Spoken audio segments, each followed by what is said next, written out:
Encounter is brought to you by the Broome County Council of Churches, where we connect compassion with needs as we inspire growth with dignity. You'll find us in special places throughout the community. For those who remain hungry, we provide meals. For those who are challenged, we build wheelchair ramps. We comfort those who are ill, minister to those who are confined, and we remain an advocate for change and understanding on behalf of every element of our community. Connect and inspire. Encounter the Broome County Council of Churches. Good morning, I'm Jeff Kellam, and welcome to Encounter. I am a sometime blogger. That is, sometimes I blog and sometimes I don't. Blogging for me is a chance to express myself, maybe reflect on some events in my life, maybe express my opinion. The blog is called Peace, Grace, and Jazz, and it's at wordpress.com, Peace, Grace, and Jazz. So blogging is a way to express yourself, but it's very, very public. In fact, anybody around the world can find it and respond to it. A journal is very personal, of course. If you write in a journal each day or in a diary, I hope you do more than simply record what the weather was like today or the routine or the rituals you went through. But those are opportunities to put down on paper something of maybe your life story. And then, of course, the value is to look back on that, maybe 5 years from now, and to see what life was like and maybe reflect on what you've learned about yourself. Well, today's program is about someone who has expressed herself through writing a play, which became a musical. And Talia Moore is my guest, a Hello. Playwright. Yes. How's that feel to have the word playwright there? It seems like a long time coming. And when we were talking in what we call pretend to call the green room here, Yeah. Because we do actually prepare, we were talking about the fact that I said, now when did you first start writing? And you said you had a journal. Yeah, I had a journal when I started journaling probably when I was about 10 years old. I used to just write my thoughts, write my feelings, and it kind of progressed into a little bit more in-depth writing as I became a teenager. When I became a teenager, I started thinking about playwriting. I was always interested in like the theater and what that had to offer, and so I always kind of knew that that's something that I wanted to do. Yeah. And so by the time I turned 16, I went to Job Corps, and I was able to co-write a play called Co-Realities with a student of mine, and we actually won Student of the Month for not only writing the play, but actually engaging our student counterparts into the process. And so that's where it kind of started for me. Yeah. Mm-hmm. And of course the difference between journaling, journaling is for your eyes only, yes. generally. Yes. But writing a play now that's rather public, it can still be, and I don't mean to sound too psychological here, but it's therapeutic, isn't it? Very. Yeah. It's very therapeutic. I think the one time when I am writing, I think that's the only time that I can kind of like zone everything out. Really the world is my oyster when it comes to that pen and that paper or those keys in that computer. So that's the time where I can just express myself. There's no judgment, and I'm able to just allow my thoughts and feelings to just kind of roll itself out. Yeah. And then to see it come to life with a script or a short story, that's where the reward is. And you know, the wonder of this is, I mean, we'll talk about your plays in just a moment, but absolutely, for the viewer or the listener today to think about writing these things down, and anybody can do it because there's no judgment involved. You don't, if you can't write a great sentence, it doesn't matter. Right. On the other hand, you may be a poet, you might write a song. Yes. All of these are ways to express oneself, and again, to maybe learn something about yourself when you go back to read it. Absolutely. So, your life had a dramatic event or series of events, right, which you then translated or recorded into a play. The play was called Mama Don't Cry. Mama Don't Cry. And it was done in Binghamton. And then you took it on the road to Cleveland. We did. And so let's talk a little bit about Mama Don't Cry and how that came to be. Well, actually, it was I was at work, and I just was thinking about the story that my mother had told me when I was a teen, and it was about her. It was about her abuse with my real father, and it basically, the story was, I just thought was just too compelling not to tell. Yeah. And so I took my breaks, at work, and I just started writing little snippets of the play as I could remember them from the story that my mother told me. And from there, I think I started writing that back in 2003. And then it kind of progressed. It really didn't come to life until about 2010. Yeah. And so it was a kind of a long process, but I think the initial was actually starting that small bits of writing in order to lead me to the story, which ultimately became into the stage play, which was my first actual real stage play, Mama Don't Cry, that I wrote, produced, and directed. Yeah. Mm-hmm. So how much of the play was dramatic? Now, what am I trying to say? How much of it was made up, and how much of it was real?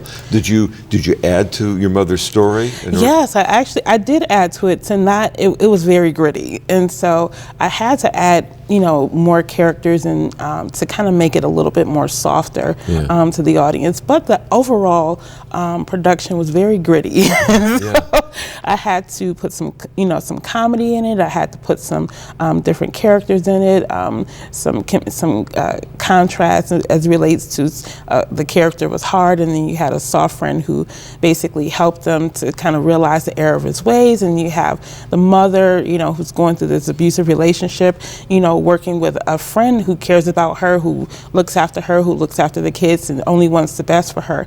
And then you have the mother, which is my Nana, which is actually a live character, and all of her actual parts we literally kept the same, and which was very dramatic, actually when it came out on stage. But it had a lot of balance in the sense that people kind of had characters that they could relate to, as well as a story that they could actually come away with something, not only healing, not only abuse, but actual recovery as well. Right. Mm-hmm.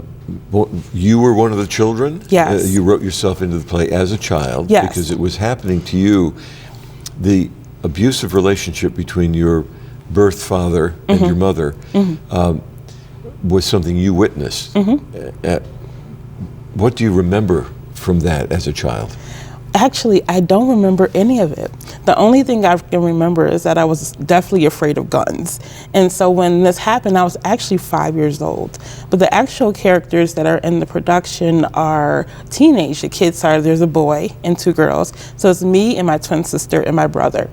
And so the kids are actually older, so they can relate in the play production. I think that's the only thing that kind of draws back, is that we were so young that we couldn't remember it. When my mother and father separated, we were actually only 5 years old. And so it kind of happened just right before that. Right. All the stories that I remember is from my mother and everything that she told me about that night. Yeah. I saw the play on film. Yes. And so as I watched it progress, it is gritty. And it's hard to take because I came from a wonderful, loving family, and to see this play out with alcohol fueling your father's rage, and he's unable to express his love for his children or his wife. Right. And then at some point in the play, toward the climax, a gun is produced. Yes. And I thought to myself, not knowing it was a real story, not knowing it was your story, but thinking it was your made-up story, I thought, the gun is a little bit too dramatic, maybe, that. And then when I found out it was real. Yes. Well, I'm glad you make that point, because at that point is where the Lord really came and touched my mother and really changed her life for the better. She was in the middle of the floor, and we were around her. My father pointed a gun at her head, and he clicked the gun 5 times. And each time the gun clicked, my mother asked the Lord to save her from the situation, and that she would serve the Lord the rest of her life if God had saved her from this. And thank God, my mother is a PhD doctoral candidate, and she has her doctoral in theology right now, and preaching gospel all over the world. And so, it really takes those moments where we're on our knees and we're asking the Lord, could you save me from this? The Lord does hear us, whether in dire situations or in situations where we just need a simple answer from him, that he does come through. And so it not only changed my mother's life, those 5 clicks of that gun, it changed my life. And so not only am I an advocate against abuse, we do a lot of things within our shows to help people who have faced these issues as well. Yes. The idea of writing a play, I mean, this is your story, your life story, which is so full of drama and threat, but also the overcoming of this. It's a wonderful success story. How do you now, you've been journaling, then you take a script writing course. How do you start putting words into people's mouths to help tell that story? Very slowly, very carefully. Well, you said you started it many years ago, Started many years ago. Actually, when I was 12 years old, I went to New York City through one of our mission trips. We actually ended up in New York, and I was able to take a lot of different production classes. I went to Faces International, which is a production company in New York City, and I also was able to work with Lewis Williams Academy, where they literally taught us how to break down scripts from script to stage.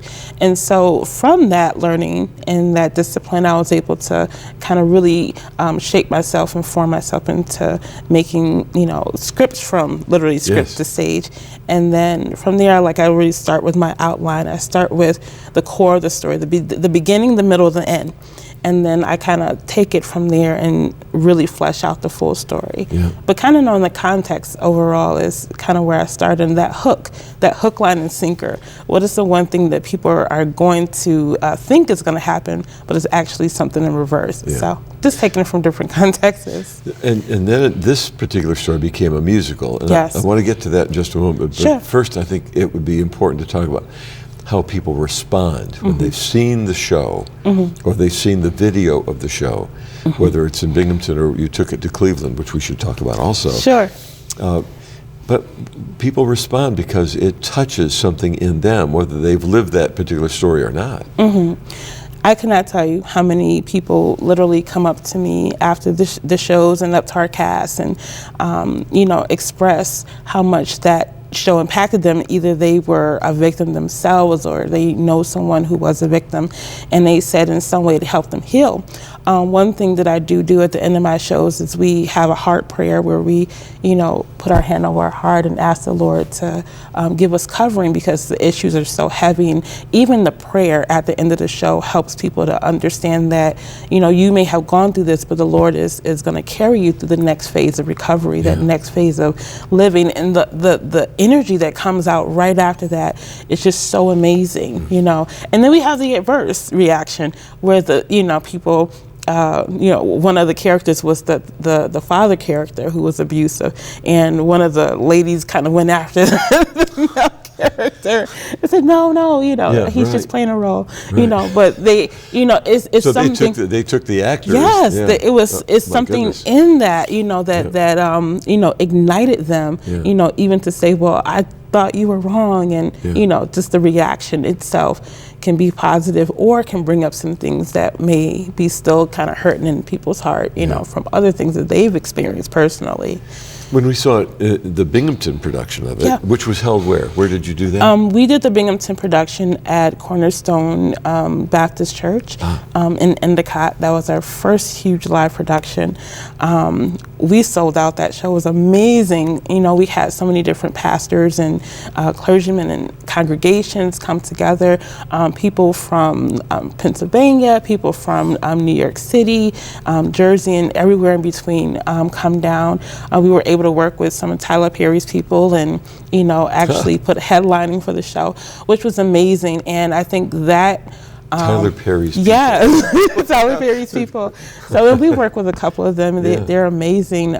It just kind of adds to the show, but I think that the show itself had such a rooted and grounded message that people just got it. Yeah. And we were sold out for all 3 shows, and it was just amazing to not only from my first show have that response, but to actually hear the response for people after the show was done, that they wanted more, and people had missed it and they wanted to come back and see it. And so even now, you know, we still get more responses for people who want that show and want the DVD, and you know, of who missed it. So our guest is Talia Moore. She is a playwright and I think an entrepreneur. I think you've been involved in many things in the community. Yes. And we're talking about Mama Don't Cry, which was a play that you produced in Richmond, in Endicott, and then took it to Cleveland. Yes. And then it became a musical, because by the time it got to Cleveland, you'd written songs. Oh, yes. So what was that process like? Well, my mother, we're originally from Cleveland, Ohio, and my mother was talking about for years and years after the show had aired here in Binghamton that she wanted to take it to Cleveland. And so we had discussed it, and I spoke with my brother-in-law. He's a musician. And I told him, I said, if we're going to do this show, we have to do something a little bit more different than we had done. And so he said, I have a few ideas for you. Let's write some music. And so I've written all the music on the show, and he produced it. And so we were able to kind of get not only a new story, we kind of added characters and added a different dynamic, and the musical part of it was just phenomenal. And so we were able to really kind of like broaden the show in the sense that it wasn't just telling the story, but actually letting you know emotionally how these people felt through music. And so it just created a whole new dynamic, you know, for the production. So. And so in Cleveland, you had you sold a lot of tickets. We sold a lot of tickets. For an out-of-towner doing an unknown play. Yes. That was pretty amazing. Outstanding. Yeah, we were able to network with a good 10 to 20, I was at 20 churches in that area. We gave away about over 800 tickets to local organizations as well as different churches that were in that area. It was very important for us to have the church community as a core, because we know that they had supported us in the past. And it was overwhelming to know that that group had not only transitioning to a new city, we were able to still get that group as a support base for this show. And I mean, the response was overwhelming. We were at the Shore Cultural Center down in Cleveland, and it was an 850-seater. We sold out for the first 3 nights, and then it kind of tapered off as we went for the 3 nights. But the response was amazing, and just following in the